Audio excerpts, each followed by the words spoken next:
All right, we are back with the first 2024 playoff edition of Up in the Blue Seats, our New York Rangers podcast from the New York Post. I'm former Ranger Brian Boyle, and the whole crew is here. That is beat writer Mollie Walker and our Hall of Fame writer Larry Brooks. Let's get into last night first. I kind of want to get into last night. Mm-hmm. I was traveling, so I had to rewind a bit. I want to know what the vibe was like in the Garden from your guys' perspective last night from puck drop on. It was. I keep thinking about game one too because game one really it was stiff in there through the first few minutes Really? through the first period. Honestly, it wasn't. And Apprehensive? yes, that is the word I would use. That is the word I would use. It was palpable how kind of stiff it was. Obviously, then Matt Rempe breaks through, and I don't think I know because it was him as well, just injected 10 times more juice into the building than it would have been if it was honestly anybody else on the Rangers roster. So then it was good from then on. Um, but I think last night a little bit better to start, maybe. I don't know. Larry, what do you think? I don't Well, I think it hasn't been really that great, if well, I'm being honest. I thought last night, I thought game two was a much Much better better atmosphere. playoff environment than game one. And I generally I tend to think that um the atmosphere at afternoon games isn't as electric Yeah. in general as night games. Why? And there are a lot of kids, it's early in the, we're just waking up, so 12, it it just wasn't, it didn't pop the game. The opponent doesn't pop, Yeah. and the way the first period on Sunday was played, there was like nothing happened. Yeah. It was kind of like almost, a second week of the regular season pace. There was nothing going on. And as the game evolved, it became a little bit chippy. It was choppy. It was chippy. But last night, I thought there was just it was more emotional. Everybody was more invested from the start. And the way the Caps played it came out. It was a much higher tempo. Yeah. The game in general had I a mean, the game much was actually a fairly entertaining game last night. Sunday's game was not. yeah. It That was was a just not brief. a great game. It was not entertaining. There were, it was a grinding game, and last night was a grind. But there was a lot to last night's game because the Caps were a much better opponent. Much. It was actually pretty crazy how much better they were from game one to game two. It felt like they really did make necessary adjustments. They were so much faster, harder Well, on pucks. I also think too, and we were remarking about this when we were leaving last night. How the Washington coaches paid such homage to the Rangers. Our team, we know what our roster is. We're just hanging, we're just trying to hang in there, and we Seen were that right to the before. last second with the mighty, powerful Rangers. Yeah. And I think maybe, and Molly, you wrote about this the other day too. Maybe some of their inexperienced guys had a little bit of stage fright on Sunday, and, Mhm. and they were just, dipping their toe into the water, and they Hmm. got through and they saw that the big bad Rangers maybe weren't so big, and Weren't as that you know, bad. they put on their pants, The same one leg at a way. time. Yeah. But when my pants are on, I make gold records. Yeah. And they put on their big boy pants. So, but no, I thought it was last night, game two was a legit playoff atmosphere and a pretty good playoff game. Yeah. Mm. Well, that's sort of what happens when you have a little bit of inexperience, new guys taking on bigger roles on different teams. And don't get it twisted, Spencer Carberry, that's a tactic. He is Oh yeah, obviously trying for to sure. plant some seeds in people's heads, whether it be on his team or on the Rangers, even. So, Yeah. they take game one 4-1. Last night's 4-3. They win. So they're up 2-0. They take care of business at home. Maybe that's part of it too. Like yeah, we need to get through this series. Yeah, it's exciting playoff hockey, but this isn't, this isn't what we've hung on all year for as a fan base, right? We want, Yeah. what's coming next. Let's see some excitement. And Yeah. I hope, don't take this the wrong way. I hope Washington really puts them on the brink so they can find something and pull themselves out of it, right? Game one, it's, if you want to call it a low event game, when they struck and they capitalized in a short time frame. And sometimes you have to do that. You have to stay patient, let the game come to you. You can't open it up because you want to put on a show in front of your home crowd. Right. So that's a maturity thing.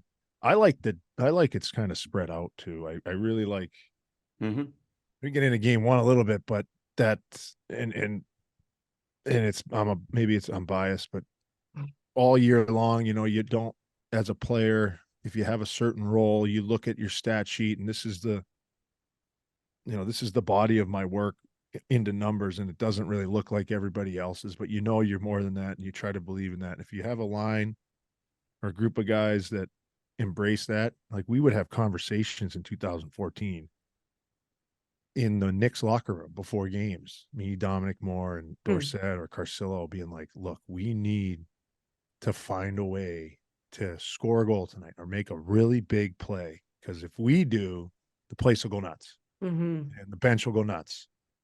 And it could just be one play out of hundreds of plays in a 7-game series, but it can really propel us through this round. That's what, like, the stars are going to be the stars. Hopefully that's what you need. If you want a chance, they have to be. What's that little extra? Because there's still, look, say what you want about Washington. They got in. They're there. And they have good players. But you get a couple points from Gaudreau, you get a couple points from VC. Rempe scores again. That guy is a weapon. I'm not sick of talking about him because it's awesome. And I don't think I could ever be sick of it. And I'm excited about the future with this kid. I know. He could be a dominant. Yeah, I know. And kind of to that point, Laviolette said something interesting the other day when answering a question about Rempe, about how he has a game plan going in every single game. And I think that's to your point about, knowing when to pick your spot to rejuvenate the bench, to make a play or to land a hit that's going to send, shockwaves through the rest of the bench. And he, through 2 games, I think that he's done that really, really well. I think that he's managed the ebbs and flows of the game, and even last night. I mean, we could talk about game one. I literally thought that the roof was going to blow off of Madison Square Garden when he scored the first goal of the Rangers playoffs. I mean, who had that on their bingo card? And Laviolette said it. It obviously just it mattered that it was him. I don't think the reaction would have been as loud as it was if it was anybody else but him. It was really cool to see, and what a cool moment for him. He had said that his mom was in the building watching him for the first time. I mean, this kid writes the stories himself. And as someone who is actually putting the words down on paper, so to say, I can't even say how much I appreciate that. But yeah, the fourth line has been a factor in general. I actually talked to Barclay Goodrow before game 2, because obviously he didn't have, in terms of production, he had his worst season as a Ranger, significantly. He was not particularly effective. Yeah. So I kind of talked to him about that, and he just had such an attitude that I think the Rangers fan base would appreciate. It matters in the playoffs. He was like, it is what it is. He acknowledged it, but I think it really matters in the playoffs. And it's true. I feel like he is a different kind of player in the playoffs, especially when you consider how much of a veteran he is in these circumstances. 2-time Cup winner. I think that his presence is felt out there in that regard. Think about what he's been through. Yeah. If you remember him in San Jose, Larry, you might remember this. He got benched for almost, it was almost the equivalent of almost 2 games, I think. He scored a triple overtime winner, I think it was. I forget the round, but I think it was late in the playoffs for San Jose. And he was benched for I think maybe 40 or 60 minutes of game time. Pete DeBoer he piped him. Get out of here. And then everyone was getting so tired, they threw him out and he scored the winner on a beautiful goal. Well, I remember Peter Sikora scored a goal and I think the fifth overtime for Pittsburgh when he had been, sat on the bench for like 2 or 3 periods. Peter Klima scored Yeah, in Boston. and for Detroit, right? Oh, he did one for No, Edmonton. Edmonton, Boston. for Edmonton, right? For Edmonton against Boston, right? And the lights Yeah. went out. So that was Right. like And a then- triple right, overtime and a delay. And he right, scored some backhander 5-hole on Andy Moog. Right, This was in 1990. right. Mollie. Imagine Mollie. Ryan's. would have been like if your 2012 game against the Caps went into like 5 overtimes Stu Bickle. and Stu Bickle had actually gotten the shift and scored a goal. Right.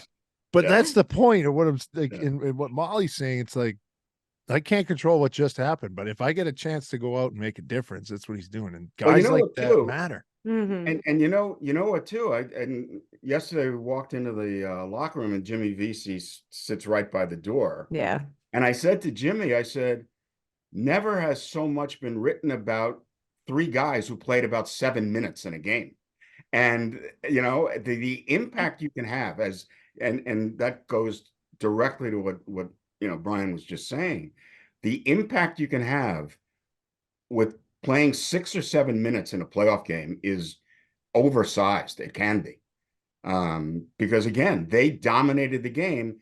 And then you look at the ice time, it's like, oh yeah, this guy played 7.5 minutes. He played 9 because he kills penalties. But and I thought one of the interesting things the way Laviolette coaches is that while he likes to get his top guys on the ice as often as he can, and certainly with Panarin and Trocheck, I mean, those are his guys. Yeah. And I think Mika's started the playoffs really well. He'll be right there. So, but even in going to his top guys, they're never overburdened. I mean, you rarely see guys with numbers over 18, 19, maybe Trocheck gets into the low 20s, but you don't have 23 minutes, 24 minutes, 26 minutes, 28 minutes on D. He spreads it out. So, and that's critical in the playoffs, certainly. I also thought early on in game 2, he was riding the bottom 6 for the beginning of the game. I mean, that's what those are the guys that, worked in the first game. That they were the ones that kind of kicked off the second game. And I feel like it worked. It definitely helped set a tone. And I just feel like the Rangers in general have set, and we should get into this, the physical tone, the physical aspect of this game. I mean, Larry wrote this in his column last night. That Panarin hit, Beautiful. You do not see that from him so often, though. But that was pointed. That was intentional. It was such an interesting tableau where Oshie had high sticked him. I don't know how the refs miss it. Honestly, I can't talk another second about the officiating. It's bad. It's bad. It's bad. It's bad. It's bad. That's all we're going to say. First round of the playoffs. They're spread thin. And you know what? There are officiating issues across sports. I mean, just the other day, Aaron Boone getting thrown out. That was hilarious. Hysterical. There is such a lack of accountability. There is across all sports. They don't, I don't get it. When get Larry in a room with the officials, please. He has questions. We've been asking for forever. They'll never do it. They'll never do it. They should be the most accountable people in sports, honestly, across all sports, and they're the least. But anyway. Anywho. Oh boy. So Panarin gets high sticked by Oshie, and they had words. And at first, when I was looking at it on the ice, it looked to me like Oshie might have said, "Hey, sorry, my bad," and Artemi might have said, "Yeah, all right, it's hockey, whatever." But then when the hit came, and you took a look at the first, he lined him up, and Panarin was angry. Obviously, he was angry, and obviously they weren't having friendly words the first time either. So, I mean, Panarin just caught him. He just lined him up and he just blasted him. It was 2024 playoffs, Artemi Panarin. Yeah. That's And I also think about the Alexis Lafreniere hit along the boards that led to Panarin's goal right. 33 seconds later after On Rempe's in Iorio? game 1. Yep. Right. Yes. And obliterated him. Yeah. Absolutely. And just a relentless pursuit on the forecheck from Alexis great hit. Lafreniere in that sequence. Yeah. I mean, but it wasn't, I mean, it led to the hit, but just he was flying through Yeah. the zone on that sequence before he zeroed in on the hit. And then that led to Panarin's goal. It was a beautiful sequence. It was a beautiful playoff sequence Mhm. from the Rangers, from the People are- second line in that regard.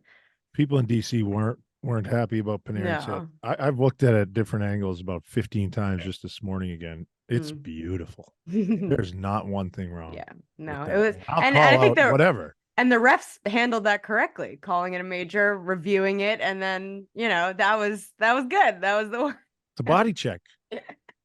And it's not easy to knock that guy down. He's a strong player. No. And Yeah. I've since 2006 or Yeah. 5 or 6, we played him in the Mhm. Frozen Four. I'm like, holy smokes, this guy's Yeah. really strong. But Panarin's a little wiry fella. Mhm. Not taking anything away from Laugh because I love what he's done this year. But I want to know what I'm not the stats guy, but his level of intensity, he's been great all year. His level of intensity, like what we saw with the hit with Iorio, Mhm. and how it kind of correlates from the Matt Rempe call up. Yeah. I said it a couple years ago when we played them in the playoffs, Yeah. when Revo was there. I'm like, this kid is going to be good. Can I say prick on here? He's a prick on the ice. He's mean. And then he kind of wasn't. Maybe he was trying to find his game. Maybe that's part of the maturation process, but that 73 in the lineup does more than whatever he does on the ice. I'm just telling you that. It's a factor. And that lull they had, we talked about it at length when they were kind of one step forward, 2 steps back, and Igor wasn't really himself.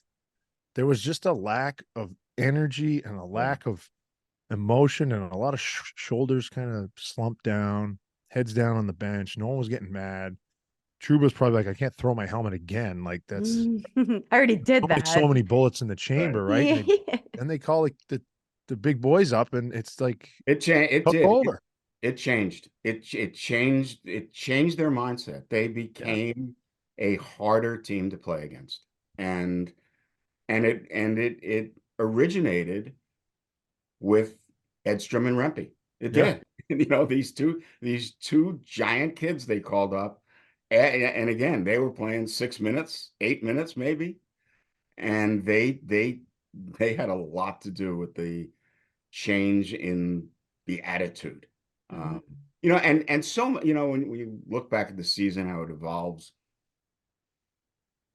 I think they took a lot from their stadium series.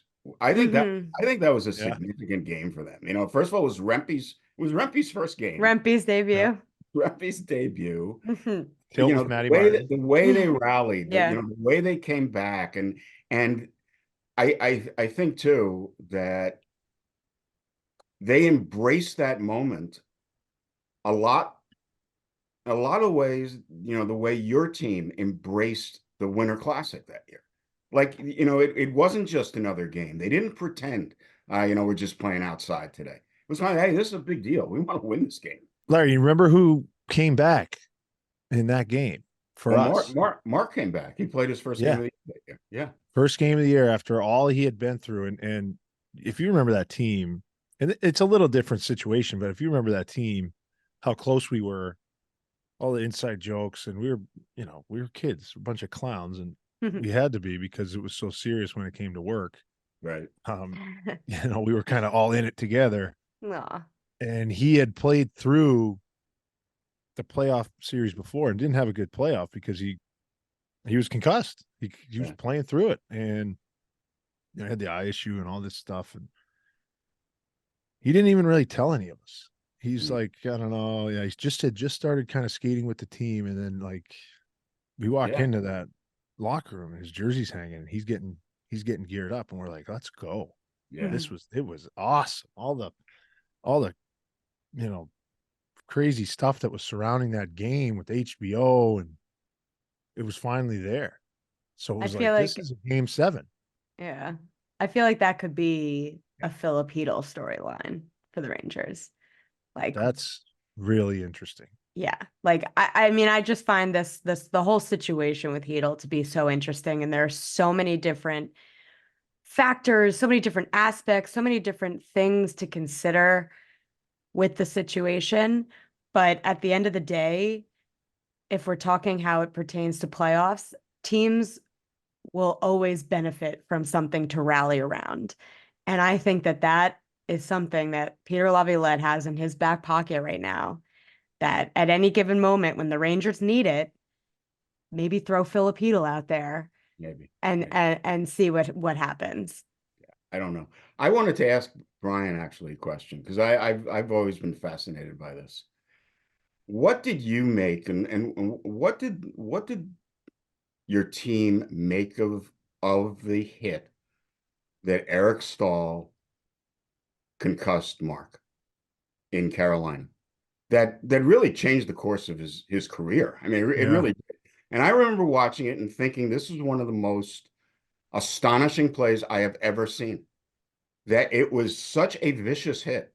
It was so violent Mhm. that it was it would be hard to process anyway. I honestly, but one brother, and it was kind of like I get it. It's hockey. It's the stalls. It's all that. But I wonder. And when Eric came to the team a few years later, it was like it was so strange. He was there for 3 weeks, Yeah. whatever. But what did you guys make of that? Honestly, and it was right in Carolina, right? It was right to my Yeah, right when it yeah, happened, and it happened fast. And we're just kind of like, whoa. So I didn't like live. It looked like he finished him hard. And if he was he bailing out, did he catch it hard? No, he railroaded him. And I didn't know that right away. hmm And guys were kind of mad, but then you're like, they're brothers. Do we step in? What do we Yeah, do? It was yeah, such an odd sort yeah. of yeah, Mm. situation, but a lot of times you see something happen, you get really mad in a game, and then as time goes on, you get like you get kind of get over it. This was sort of the opposite. It I was agree. what just happened. Okay, that was weird. And then like the more you saw it, and then you seen Mark and how it affected him, Yeah. the more mad we got. But then you want to step in, and the family part of it was like it wasn't good for a little while. Yeah. They weren't I don't know if they were talking really, and Mark was really, really upset about it, and he should have been because it really did Right. serious damage. It it And I think it Eric makes really took it hard yeah. as well because look, the Stalls they're great, great human beings. They're great people. They're Yeah. very competitive. You don't put four boys Right. into the NHL, three with very long careers. Right. If you don't have a little crazy in you and a little competitive nutso. I don't Right. think anyone makes it. But Mm. that was so bizarre It was. It because is one we didn't know what to do. Like, what do you do? You yeah. step in there, like, no, they're brothers. They'll figure it out. Brothers fighting. You just kind of, my family, if two of my siblings are fighting, I'll back off. Yeah. If it looks like it might get out of hand, I'll just get in and, because I'm the biggest one. But I don't want to get involved in that because now I'm involved in that. Now it's All like three right. people are fighting or Yeah. whatever, So you just kind of like, family, what do you do? Then we saw the hit again, and I was like, whoa. Yeah. And It we'd was ask, like, amazing. guys were like, we didn't realize it was that bad. No one really realized it was that bad. Well, you know what, too, and the entire rest of that season, the team, when Mark would miss a game or so, the team would say he had a knee issue. So, oh, no, it was his knee. It was his knee. And so it never came out until the next training camp when he couldn't start. Yeah. He didn't And really it say was kind of much like either. I remember right like somebody said to me, he said, Mark's not going to be able to start. And I said, why? What do you mean? So, well, he was, that knee injury, he was, and he kept playing. And listen, it was, he kept playing through it. He tried to play through it. Obviously, he did. But again, it was you're exactly right. The more you look at the hit, the more confounding it becomes. Like, why? Why? It's an unsolved mystery. Well, we had a beer, I think it was in the fall when he wasn't really able to do much still. And again, this is a long time ago. So the sort of how you handle these things and how you rehabilitate these things were a little bit different. And he just needed to get out of the house. He couldn't sleep. He had ringing in his ears for months. Mm. Oh my He God. started feeling a little better, and we chatted about it. He was obviously not happy how it was all handled and Yeah. how he would, but he put a lot of pressure on himself to play too. Yeah. Sure. Of course. And then when he's out there playing, he's not at his best. So then he takes a lot of flack the other way. It was just, man, it was brutal. And he's just like the greatest guy, one of the best. Well, and remember ever the done next anything. and remember the next year when he got hit in the eye, he actually did come back and played in one playoff game. It was in Washington.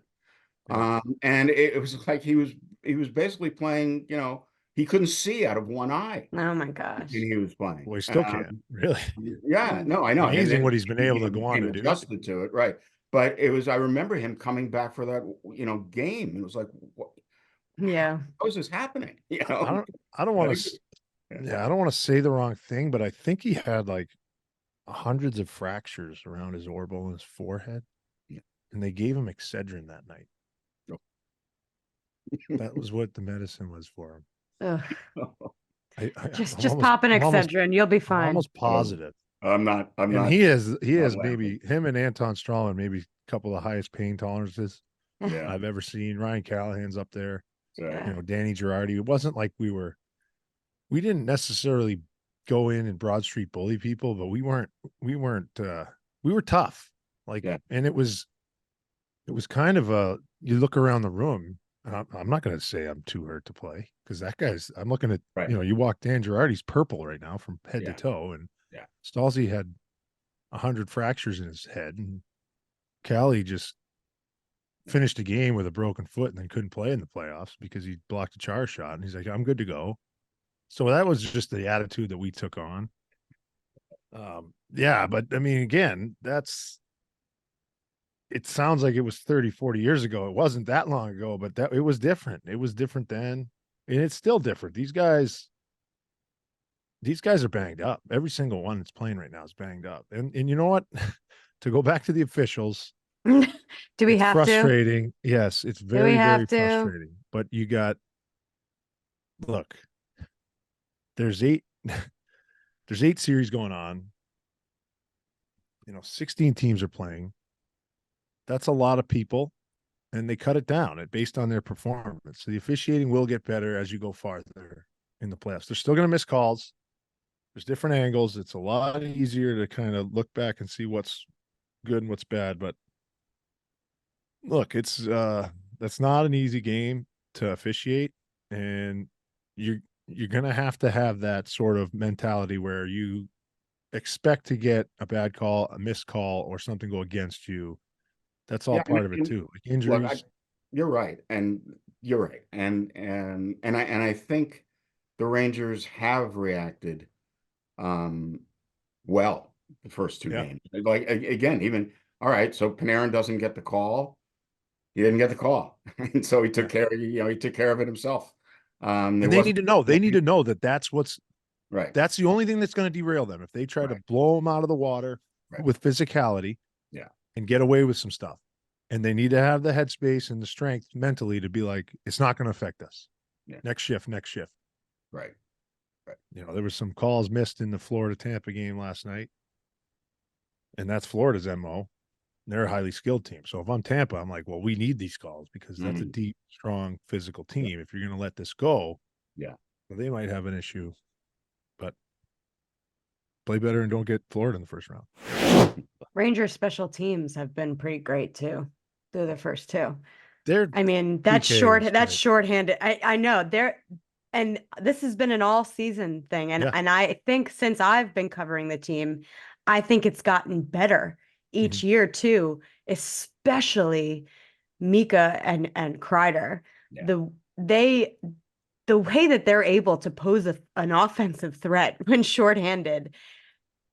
And they've just gotten better and better at it every single year. I mean, the way that their off the wall plays, they just the tape to tape passes that they have, they just can tilt the ice straight down, and no matter if they're no matter the fact that they're down a man.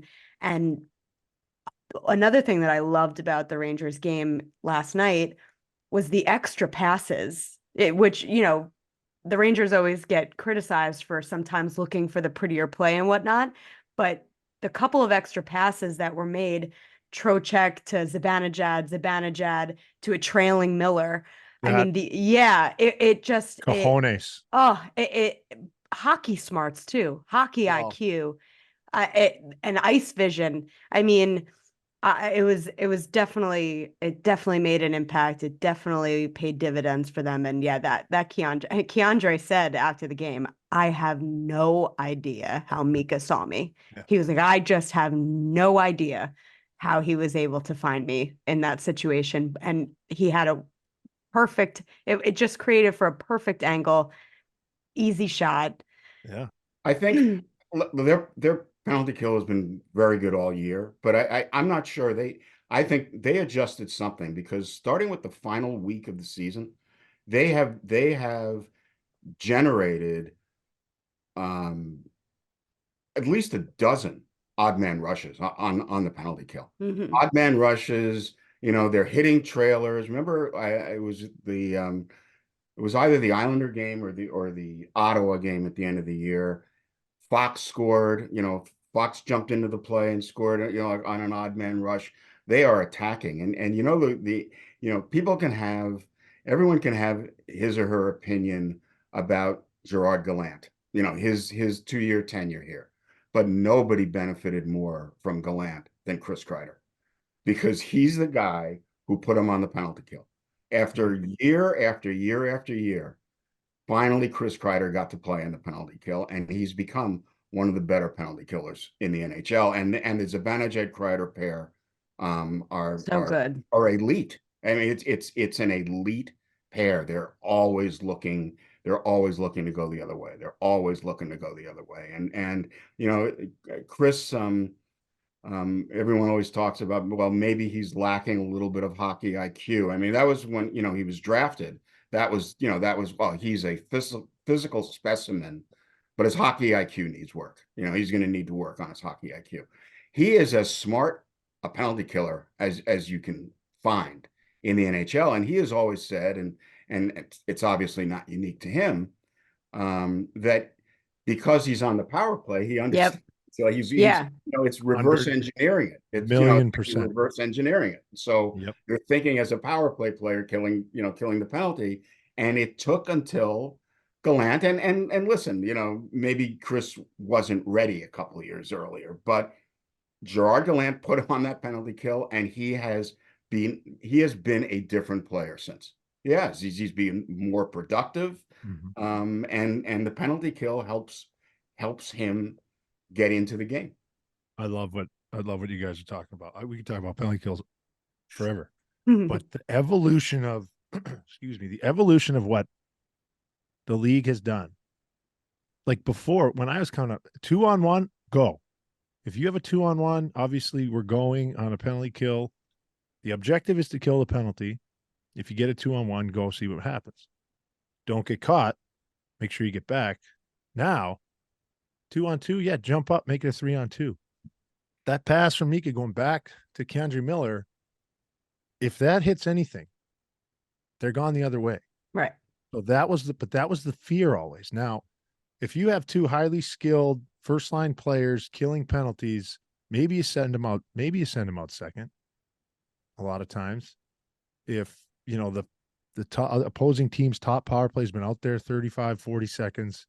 All right, we're going to send out two very responsible defensively, players. But if they get a chance to go, they understand a lot of times there's 4 forwards on the ice that they're playing against. Their objective is to score. They're thinking only offense. We can exploit something here.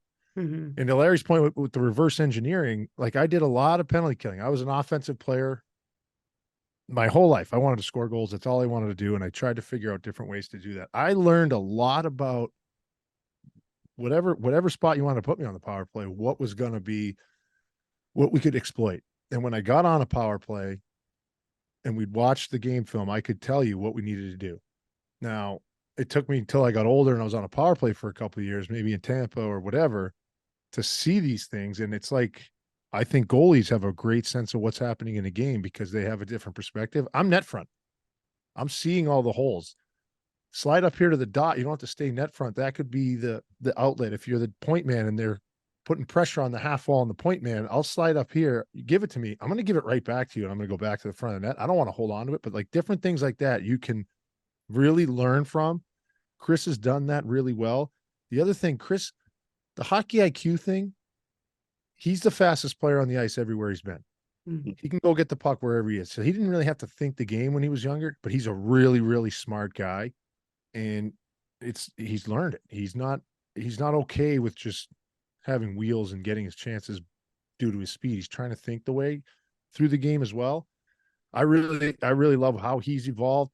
I still think he's got a lot of really good years left. I like what they're doing on the penalty kill. I like, if you want to look at stats, if you're a Barclay Goodrow, just look at where you are on the penalty kill as a team and know that you have a huge part of that. Right. Troach, all around great player. VC, these are roles that matter because if you're getting scored on, you're losing series. But if you're scoring or you're creating or you're just sucking the life out of a team that's only going to thrive on the power play, and Ovechkin's not getting a shot on net in game one. Yeah. Oh, can we talk about that? You got him by the throat. Can we talk about Ovechkin? Not only the way that the Rangers have defended him, but then the way Spencer Carberry came out and probably criticized him harder than I think any Capitals coach ever has. Well, he just says he's lost right now, right? Yeah, I mean, excuse me. Yeah, I'll Spencer Carberry. It was the first time I had sat in on a press conference for him. Very, very smart guy. Very eloquent. Very well-spoken, articulate, and how he was asked to specifically identify what he's seeing from Ovechkin.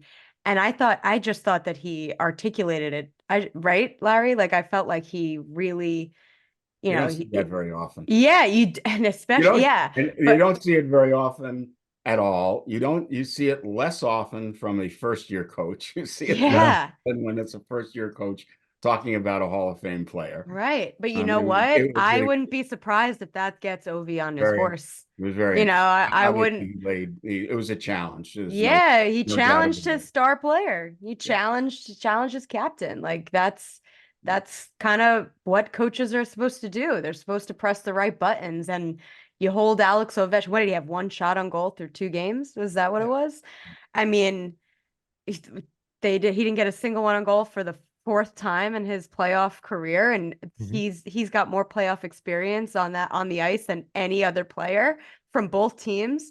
It was really interesting, but it's been a key for the Rangers. I think like Carberry said, and Carberry sounded pretty, and I'm going to write about this today. Carberry sounded pretty encouraged by his team's performance and encouraged to go back home and see what playoff atmosphere is like in Washington. For as well, for the way the Rangers took care of business, and they're up 2-0. They couldn't shake the Caps in game 2. Washington stayed with them, and after the shorthanded goal, they go up 4-2, and you think, okay, this is going to be a 7-2 game. It's over. They're going to score again by the end of the period. It'll be 5-2. This is over. It's a better team, exerting their superiority, and it never happened. Washington stayed right with them. They did shake them. They couldn't shake them. And I actually good for the Rangers. I thought one of the things. I mean, they needed to. I mean, the last couple of minutes were scary. But what I also thought that they lost. They did lose some momentum. The Rangers did in the 3rd period when they went into that 1-3-1. They stopped forechecking. Yeah. They stopped hunting the puck, and they allowed they slowed the pace down. And I just think that's when the game began to turn, and Washington just kept at it and kept at it. Well, it also allowed the Capitals they were able to figure it out and get better clean zone entries, which is apparently a point of emphasis that they had after game 1. They could not cleanly enter the zone in game 1. They had so much trouble with that. So then, yeah, like when they went in the 1-3-1, the Capitals were able to. So if I'm Washington, I am encouraged. So it's Yeah. kind of like, oh, this is the best team, and we were Yeah. there. And That's what I'm going to write about today. Yeah. So I think if I'm the Caps, I'm saying, look, we haven't we forced them at home. Yeah. All they were right there. They were one goal away. Now it's now we have to hold serve. So yeah, and to the Ovechkin point, Carberry was saying how now they're going to have control of the matchups and they're going to be able to help Ovechkin out in that regard, and for their sake, they hope that will help Ovechkin, and it very well could. Well, the interesting thing is too about, and I'm sure this is part of the decision-making process. When Laviolette switched the pairs, he's never going to be in a position where he's not going to have one of his matchup people on the ice, because he considers Jacob Trouba to be a matchup person, right? But now Jacob Trouba's on the third pair. So you're either getting Lindgren Fox, top pair. You're either getting Miller Schneider or top pair, or you're getting Trouba, matchup guy. So, and I thought it was really interesting that last night, they're fighting to hold this, they're trying to hold this lead. It's a 5-on-6. They pulled the goalie, and Laviolette puts out Trouba and Lindgren. He puts out his defensive guys. And so it's also a way of reaffirming his trust in Jacob Trouba, saying, look, you're on the third pair, but you are important to us. You are Jacob Trouba, and I haven't forgotten that. So don't think because you're playing 2 minutes less, or the matchups are a little bit different, I'm not coming right back to you when the game's on the line, because he did. It's not theoretical. He's a one goal. They're pulling their goalie. I'm going with Trouba. I want Jacob Trouba on the ice.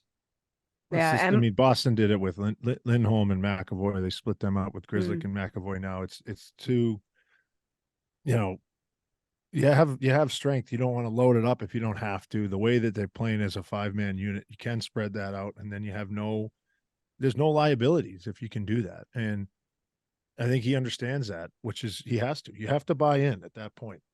You can't say, "Oh, I should be playing this many more." He's still getting quality minutes. It's not like he's playing 14. No, and might I add, I point blank asked Jacob Trouba if he felt like he got demoted under the circumstances, and I'll say he has such a good attitude, about it, and a perception of it that anybody would want their captain to have in this situation, because if you look at the optics, Trouba very well could have, been a little taken it as a slight, not been happy with it. But he told me he looks at it as a different role, a different kind of opportunity. And more to the point, he said, if Braden Schneider is playing the way that Braden Schneider has been playing, that's better for the New York Rangers. And that's all that matters at the end of the day. And I couldn't think that Trouba could have had a better attitude about the whole thing. And I feel like that was super important. I know I wrote about this early in the season, and we probably talked about it early in the year, but it's similar. Remember, Jacob Trouba has always been a power play guy. Always. He hasn't been on the first unit for a bit, but he was always a second unit power play guy. Always. He was in Winnipeg. He put up big numbers. Came to New York. 50 points, over 50 points. Right. Back when that was a lot for a D-man. And the start of this season, Jacob Trouba was not on the second power play unit. Eric Gustafson was. And I asked Trouba about it, maybe a week or two into the season, because I remember during the preseason, I thought, well, maybe this is, he's just taking a look at, it doesn't matter. But then when the season got underway, he wasn't on the power play. First time in his career. And I asked him about it, and he had the exact same attitude. Look, he said, hey, I like to play the power play. I'm not gonna lie. I want to be much fun. if he thinks this is going to help the team, I'm being used in a little different way, then that's what I'm here for. And he is, his I think he's been a very, very good captain for this team. Yeah, I think he understands 100%. that the league has changed. He hasn't necessarily changed. He still shoots it hard. It used to be get it up and rip it. That was what he did a lot on that. He's behind Bufflin and Yeah. It was Toby Edstrom in Winnipeg for all those years. So he's on that second unit, still put up points because teams used to use 2 units. That's going away. Yeah. The league has sort of changed. It's not a slight at his skill set, but the way he changes games is being, a Scott Stevens like in this generation, sort of with the physicality that he can bring, because he can railroad you. He hits and it hurts. Mm-hmm. He's got a way of doing it that's, and he's obviously figured out, if Eric Gustafsson gets minutes on the power play, he's involved in the game. That's one more player who can create 5-on-5 as well. We're better. I stick to what I'm really, really good at. No matter how the league evolves, I'm still a factor. It's a great attitude. It's a great message for all the younger guys too. Whatever opportunity you get, go out and do it. We see it with the 4th line. It's good vibes going on. And I just got to, this is a note from Jake, but 4 days in a row with home playoff wins at the Garden with the Knicks and the Rangers. It's been a fun time. There's a lot of 1994 vibes going on. I don't know if I'm speaking, this is like a jinx. Well, no, but I don't know if this is weird, but it's like you got the Knicks are the 2 seed, the Rangers are a 1 seed. And someone was like, you have the whole OJ. I was gonna say OJ like, being back in the news. What are we doing? A lot of parallels. Yeah, no, it's exciting. And then, so just quickly around the league, Panthers did win again. I think if I'm the Rangers, I want all these series to go to 7. Oh, obviously. Panthers are up 2-0. The Hurricanes, that's the one you're watching, obviously, but yeah, Hurricanes are up 2-0 over. Oh, do we dare speak about that game too? I have never seen number of the shot attempt disparity. Oh my 112, gosh. Yeah. 112. So like what, 20 something? 28. Oh my God. But here's the other thing though. Here's the thing that if I'm the Rangers, I'm looking at, there's 12 shots on goal against, 11 from the slot. That man on man can be exploited in Carolina. You've heard it here. Just a collapse of epic proportions from the Islanders, though. And Bruins and Leafs are 1-1. That's the East. Of course, the Rangers would play Carolina if they both take care of business like they should. And you're talking about a second round, and that's why. Oh, it's so dumb. Don't even. All right, let's not. It's just so dumb. Honestly, that's why if the Rangers really.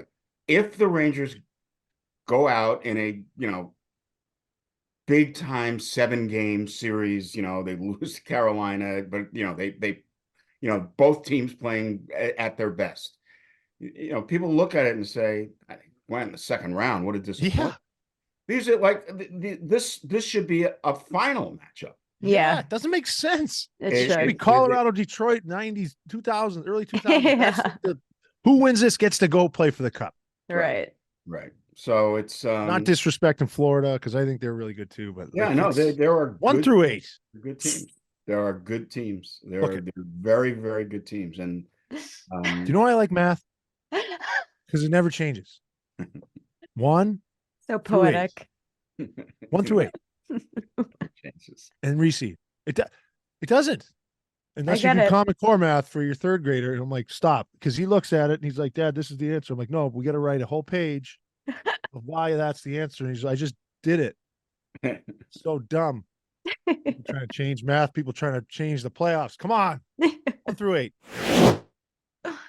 No, it's gonna be a ride. It's gonna be a ride. But first and foremost, Rangers have to get this done.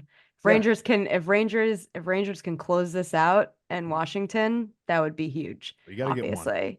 Gotta at least get one. Gotta at least get one. Seal it at home. take a few days, because I feel like those other series are going at least 6 or 7. I mean, maybe not the Carolinas. Islanders, but I was one of the few that picked the Islanders to get out of the first round. I still have faith. That's a bad pick, I still have faith. I would love if they come back to have this conversation again next week. I'm not saying they're going to get swept, but they ain't winning. I don't know. You never know. I picked Vegas to go to the Cup Finals. So, and if they don't, I think Dallas could win it too. It's crazy. Yeah. No, it's been a good playoff so far, I think. Well, it's actually been electric. Yeah, it really Awesome. has. I mean, with the way that the regular season ended, you just kind of felt like it was going to be that it was just going to continue on, and I feel like it has. But yeah, the Rangers, it cannot be overstated enough how important it'll be to finish this in at least 4 or 5 games. And it would be Larry, huge for them. Oh, yeah, I think absolutely. We talked about that prior to the start, but Larry, you know this too. When the series shifts to a different city, it's a different set of storylines. That's when the hate starts to build, right? That's when, that's when real fireworks happen. So it's been exciting for games 1 and 2, which it usually is in the first round, but now we're going to see some. I don't know. Now we're going to see. Oh, and when you played in the games on the other side, obviously, and it's different position, different players, but this is going to be Rempe's first road playoff game, and it's going to be a lot different. And they're going to hate him. No, it's going to be a lot different, and they're going to boo him every time he touches the puck. He is going to have his game plan, but I just remember, going back 2 years ago, how Shesterkin was so Pittsburgh. rattled in his first. He couldn't play. No, it was crazy. But he but then by the end of the series, he had taken back his, gained his poise, and he was back to being Igor Shesterkin. Because what did Gallant do? He put him out there every single game. Even when he got pulled, they put Georgiev in. He got pulled, they put Georgiev in. And then every game started, Igor, you're a goalie. What did he say? They chant Igor. I say, okay. I say, okay. Now, obviously, Rempe, a fourth line player playing 7 minutes does not equate to no. But it's going to be an entirely different atmosphere for him. He needs to be patient. I think Rempe thrives. I think he thrives under the circumstances. I think he's going to be like this to and if you're not watching on YouTube, cupping his hand to his ear and just let me hear it louder. That's what Rempe's going to be like. Well, but when the first time he hits somebody and the place, freaks out, uproar, the referee's hand is going up. Yeah. Well, no, Larry, the referee's hands are going up no matter what, as it pertains to Matt Rempe, which going back to the way this game is even officiated. The roughing penalty last night. No, Matt Rempe has his own set of rules right now, and he scored a goal. It's not like he can't play. It's upsetting to see. As a big man, I hate it. It's upsetting to see because he's a 21-year-old rookie. I mean, but this is not something that Rempe's not used to. I talked to him about Different set of rules. I talked to him about it in his first 2 weeks in the league, the way that he has navigated being the size that he is and playing the game that he is at the junior level at Hartford. He's officiated differently. He said in the past, in his junior days, he's had to have coaches, he's had to have management step in on his behalf and speak to officials and speak to the referee corps. That's not unique to him. No, it's not, but it's something that he's no stranger to. Look so at I think that benefits for him. There's no fighting in college. I had 90 penalty minutes junior year and 104 senior year. Sheesh. 40 games. To the point Mike O'Connell called me and said, just stop hitting. Just don't. Aww. We know you want to hit. Just don't. Yeah. Every hit. Contact to the head, 4 minutes. Yeah. Penalty. It's unfortunate because he's such, has such a unique impact on a game. And it's something that I think the game of hockey needs and wants and loves. And he's out there having to operate under his own set of rules, and I just don't think that's fair. It's not fair. And smaller guys, they get hit and whacked, and they don't, it's different for everybody. You just got to figure out how you can be effective and stay in the game and not hurt your team. Yeah. The challenge. It's NHL. Yeah. So it will be interesting to see how he's received, how he and how they, handle being on the road. But they're I think this is a very mature team. Yeah. Mm-hmm. It's experience. It's gone through a lot, I think. And bringing somebody like Jonathan Quick in, I think has an impact. This is a seasoned team that's gone through a lot together. They've had some, they've had their successes. They've had some very bitter disappointments, Rempe actually told... I do. Whether they win or lose, where they, again, they can play well and lose in the second round. They can. That's just the way it is.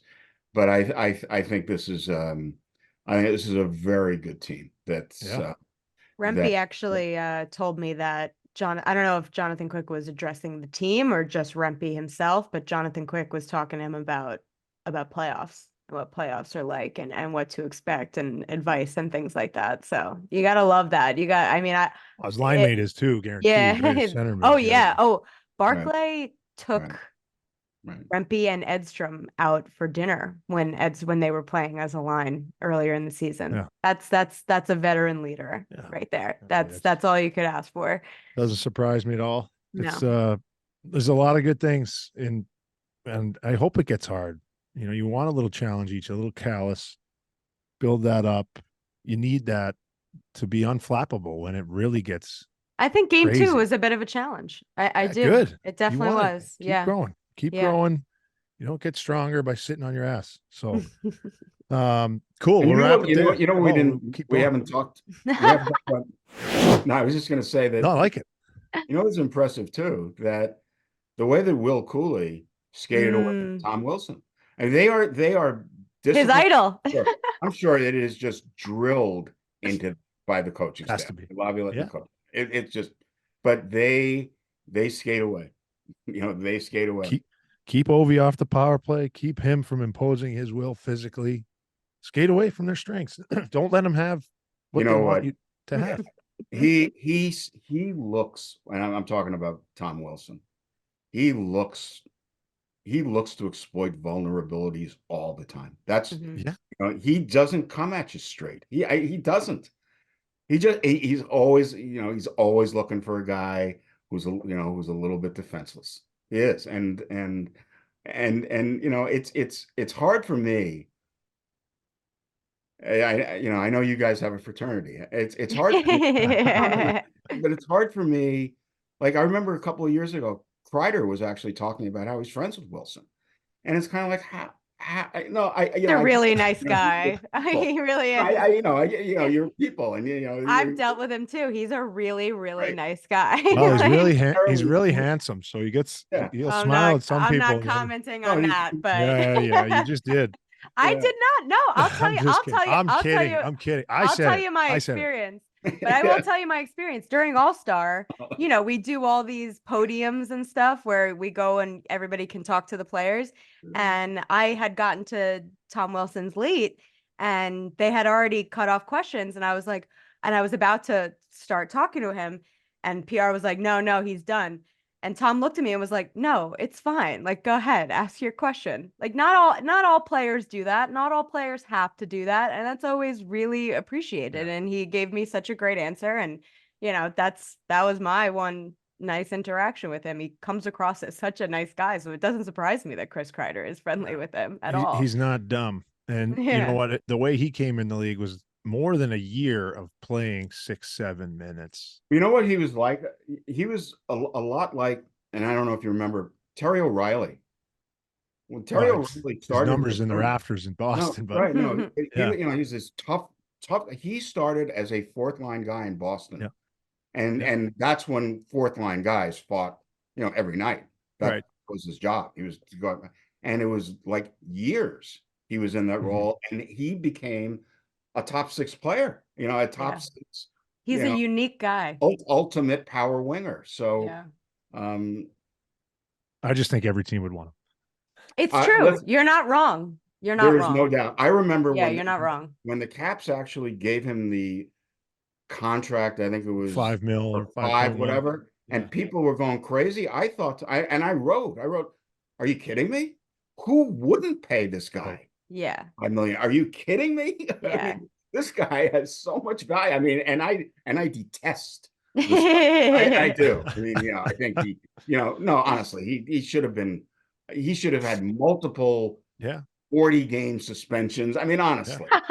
But he's got his pound of flesh. But it amazes me that a guy who plays that way can be popular among opponents. I mean, it would be kind of like, I get you're probably a nice guy, but I don't want anything to do with you. Are you kidding me?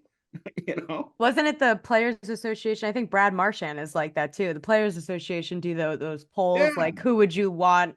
Who do you hate the most but want on your team or something like that? Marchand doesn't inflict as much physical pain. No, not physical, but he's a pest. He's an absolute back in the day when he was going around slew-footing people and licking people 3-4 times, a year. No one got near him though.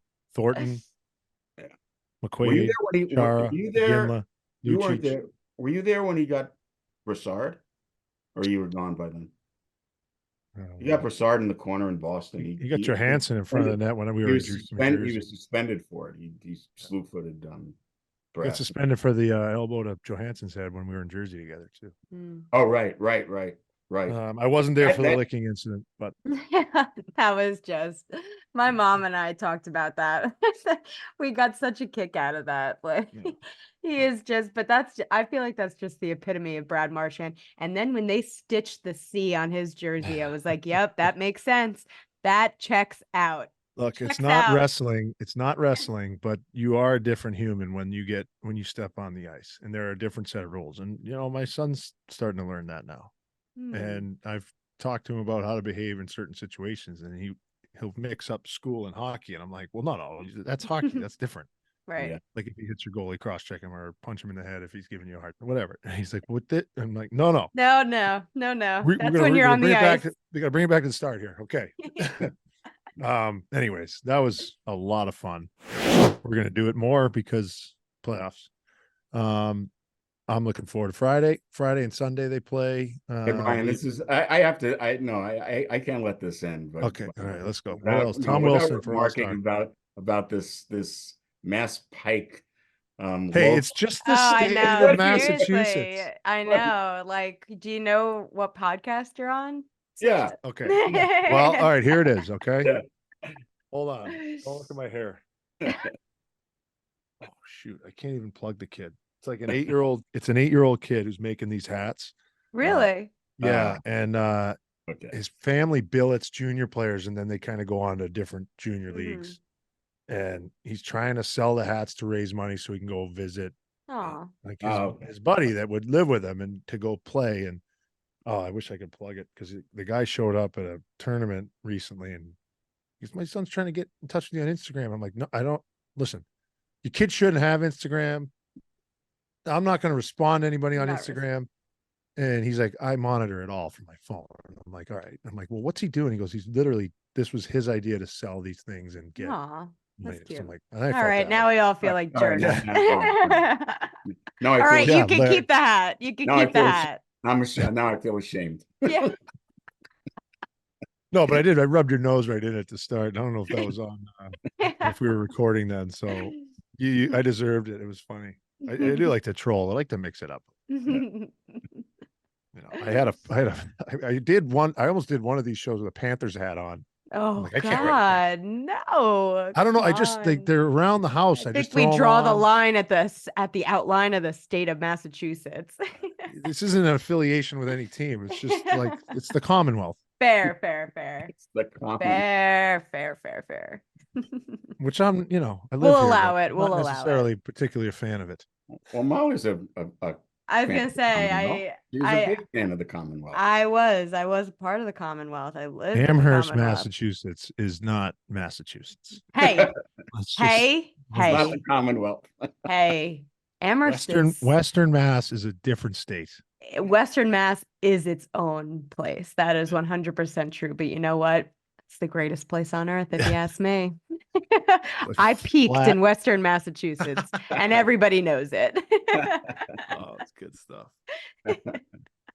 Cool. Well, listen, I had a lot of fun. I would keep going because I don't want to go back upstairs with all the sick people, but I have to. It was a Hearty hearty episode. Well done. Well, thank you. Thanks as always to Larry Brooks. I'm trying to read your handle. NYP_Brooksy. That's what that is called. Underscore. Underscore. Yep, you got it. Okay. Well, we can follow our friends here on Twitter at NYP_Brooksy. And I read his stories in the New York Post. We're letting him go. I think, Mollie, are you staying for the boiler room or am I letting you go too? We'll do the close together. Oh, we'll do the close together. All right. Well, Larry, that was right. That was fun. We're gonna come up with more stories next time. We can shorten it up. Thanks Thanks again, buddy. Yeah. All right. See you later. Okay. Today we have a boiling point, something that really puts a burr in my saddle. And it is, look, the internet's a fun thing for everybody. But when you're a fan of a team, that's a great thing. I love that people are passionate about their hockey teams. If you want to whine and complain and slow down clips and put it on and complain and say this guy should be suspended from the other team or the refs hate us from the other team, I just can't listen to it anymore. Like, you're not going to win every game in the playoffs. You're not getting screwed. Officials miss things. Players are playing hard. It's the playoffs. Stop saying this guy should be suspended. Stop saying this ref is gambling on the game. If you want to criticize your own team, 100% go ahead and say this guy needs to be better. That guy could do more. We should do this. You want to play armchair GM? Do it. I think that's fun. That's great. The amount of like bickering going on, like 5-year-olds on Twitter amongst people that are even people that I think I respect their opinion on hockey. It just drives me crazy. It's the playoffs. It's not like this isn't everybody gets a medal. It's hard and guys are doing whatever they can to win. Everybody's just whining about things like this guy has a reputation. He's suspended. Like, and you see it in results in the game. It actually takes on a narrative now where a guy like Rempe is getting penalized for doing things that aren't a penalty for anybody else. I don't understand why people get so mad. This is the best time of year. Let's enjoy the greatest time of year. I know there's a lot on the line. I know your team might be down in a week. And this is league wide. This isn't for Rangers fans. This is just league wide. I'm sick of listening to it because I have to read more internet stuff. I have to stay up to abreast on what is going on around the league to talk about it on, the NHL Network or whatever. And I'm just like, all this crap I got to deal with. Look, I got an 8 and 6-year-old. They argue and bicker all the time. I don't want to go and try and do some work and have to sift through arguing and bickering. Let's enjoy it. It's the best time of year. It's like Christmas for hockey fans. That's it. That's what I got. Now, we went long on the show, guys. This is Jake Brown here, but it was all great conversation, some stories, some vibes, lots of good things going on as we put a bow tie, one of my favorite donuts, on episode 154 of Up in the Blue Seats, our Rangers podcast from the New York Post. I'm going to give a 3rd star. I'm going to let you two give your stars, and then I'm going to give a 3rd star this week. So, ladies first, Mollie, who's your star of the week? I'm going to go with Artemi Panarin. Just a strong start to the playoff series. And obviously after what happened last year in the Devils series, didn't get a single goal, then scores the 2nd goal of the playoffs for the Rangers in game 1. And I just think he's been a factor. The hit on TJ Oshie, just, you don't see that physical snarl from him all the time. And I think he's just off to a really great start. And that's going to be so key for the Rangers on this run. Boiler, who's your star? Yeah, look, everybody has to contribute. And obviously Panarin is a huge part. They're not going anywhere if he's not on his game. Another guy that he does so much for him is Vince Trocheck. Mm-hmm. If he's not on his game, they're in a lot of trouble. And he has been just like he's been all season. He has been such a catalyst for So consistent. sort of every part of the game that you need. He has the grit factor. He's winning draws, contributing offensively. He has that kind of emotional leadership too, where he gets guys into the fight. I love what I've seen so far. And I'm going to give the third star of the week to the fans of the New York Rangers, the New York Knicks, and New York City right now. You brought it up, Brian. This is a special 1994 vibe. The 1 seed, the 2 seed, same as 94. OJ Chase, OJ dead. There's a similarity there. There is all the vibes 30 years later, and it's a nice even number, 30 years. And these fans are dishing out top dollar to go to these games, $350 standing room, $400 to get in. I was there on Sunday. The place, yes, it started off slow, but when they scored 3 goals, when Rempe, and I think that is also another sign. Rempe starting it off with the first goal of the playoffs is this sign of this special vibe with the team that the most beloved player had scored the first goal of the entire playoffs. I all think it's a sign. You could call me an idiot, which I am, but I think it's some positive mojo and vibes. The towels were waving, and it's a team, the Knicks, the Rangers, that play together, don't quit. The Knicks lost Julius Randle. Everyone else steps up. And the day after the Rangers win game 1, game 2 at the Garden, the Knicks was one of the greatest games in the history of the playoffs. I'm still recovering my voice from being there. Just 4 days in a row of greatness in the greatest city in the world. And what I love about the Rangers fans as well, this is step 1 of the journey. Now, Knicks fans are jumping in the streets outside 7th Avenue like they won the NBA Finals. After game 1, after game 2, fans went to the train. Maybe they, clapped outside, cheered. They chant as they leave. They say, let's go Rangers. But they know this is just the start of a special long journey. This means Jack-ish winning 2 games against a team they are better than them. So the fans know they're professionals here in New York. And I love this fan base. I love New York City. I love New York sports. And I think we're in for a special 2-month ride. And one of these teams is going down the Canyon of Heroes when the summer starts. It's the summer of 2024. 30 years later, OJ's dead, and the Rangers are holding up a Stanley Cup title. Bang. There's your third star. Bang. Bang, bang. Double bang. Mike Breen style. There you go. Summer of Jake. Summer of George. I had a blast. I want to go play right now. I was about to say, you can run through a wall from that one if you're a New York fan. You just got me jacked up, bro. I'm just so fired up, like, at these 2 teams and the success they're having. Like, both up 2-0. We're just getting started, and the city is just on fire. It's buzzing. You're high-fiving bums. You're high-fiving homeless people. You're high-fiving fans. You're high-fiving whoever's in sight. Bring some sanitizer if you're doing so, but otherwise, it is a buzzing city right now. Brian, I hope you're coming to some of these games and you're there because we need you in the building. I'm coming. I got one of these things on talking to Sam and Joe. But yeah, Brian, bring your hand sanitizer. Awesome.